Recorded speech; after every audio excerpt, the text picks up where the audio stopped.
ওম কর্মের ফতে।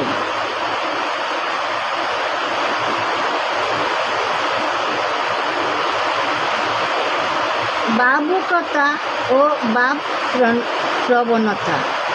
ভাবকে অগভীর রাখিয়া কর্ম করিতে চাহিলে তাহা তো পণ্ড হবেই, সবই বিফল হইবে শুধু ভাবুকতারই অভাবে। নিমেষের মধ্যে শত শতাব্দীর আড়ষ্ট জড়তা পরিহার করিয়া অভাবনীয় কর্মনৈপুণ্য প্রদর্শন করিতে পারি, কিন্তু তাহাকে স্থায়ী করা চাই, তবে তো সফলতা। উত্তেজনা উন্মাদনা যথেষ্ট দেখিতে পারি, কিন্তু ঝড়ের মতো আসিয়া উহা ঝড়ের মতো চলিয়া গেলে কোন লভ্য করায়ত্ত হইবে। বরুণের বর্ষের মতো বাক্য বৃষ্টি করিতে পারি। ভূত উন্মাত্তের মতো আমরা নিঃশঙ্ক হইতে পারি, কিন্তু যাহা করিলে এই বৃষ্টি ধারাকে চিরতরে হৃদয়ে ধরিয়া রাখা যায়, এই নির্ভীকতা দীর্ঘায়ু হয়, তাহা তো করিতে হইবে।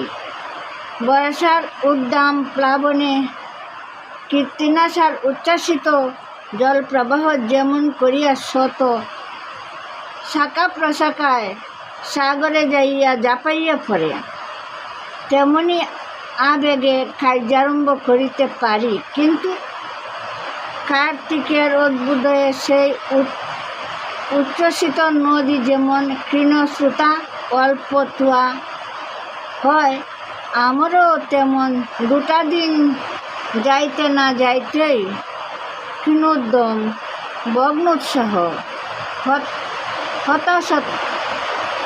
হতাশত হইয়া পড়িলে চলিবে কি? আমাদের সাহসিকতা, আমাদের দুর্দম্যতা সকলের নয়নে বিস্ময় উদ্দীপ্ত করিতে পারে, কিন্তু সে বিস্ময়কে অমর হইতে দেওয়া তো চাই। ভূতগ্রস্ত ব্যক্তির অঙ্গ কেপ উল্লখন যেমন হিতাহিত বিবেচনা বর্জিত, আমারও তেমন ভয়াবহ সাহসে নির্ভর পাইয়া অনায়াসে খঞ্জ পদেই গিরিলঙ্ঘন করিতে পারি, কিন্তু প্রেতাত্মা আরিষ্টকে ছাড়িয়া চলিয়া গেলে যেমন তীব্র ক্লান্তি, অবসাদ ও আলস্যকেই রাখিয়া যায়, তেমনি যদি আমাদের প্রচণ্ড প্রচেষ্টা পদাঙ্কস্বরূপ বর্তমান রহিয়া যায়, শুধু নিরুৎসাহ, কাতরতা, আত্মশক্তিতে অবিশ্বাস এবং কর্তব্য কর্মে গুরুতর উদাসীন্য, তবে তাহাতে কি ফল হইল? যে কর্ম চাঞ্চল্য আমার অদূর অতীতকে সমৃদ্ধ করিয়াছে, তাহাকে যদি ব্যাহত রাখিতে পারি, তা হইলে যে ভবিষ্যৎ আজ কল্পনার সুদূরে কুব্জটিকার ছায়াবরণে অস্পষ্ট হইয়া রহিয়াছে, তাহাই বাস্তবের কিরণ সম্পাতে স্পষ্ট হইবে, প্রত্যক্ষ হইবে। যাহা অসম্ভাবনার গভীর গহ্বরে ডুবিয়া আছে, তাহাই সম্ভব হইবে, সাধ্য হইবে, সন্নিকট হইয়া দাঁড়াইবে। আমি উচ্ছ্বাসের অপ্রশংসা করিতেছি না, শুধু উহার অপূর্ণতার দিকটাই তোমাকে দেখাইতেছি।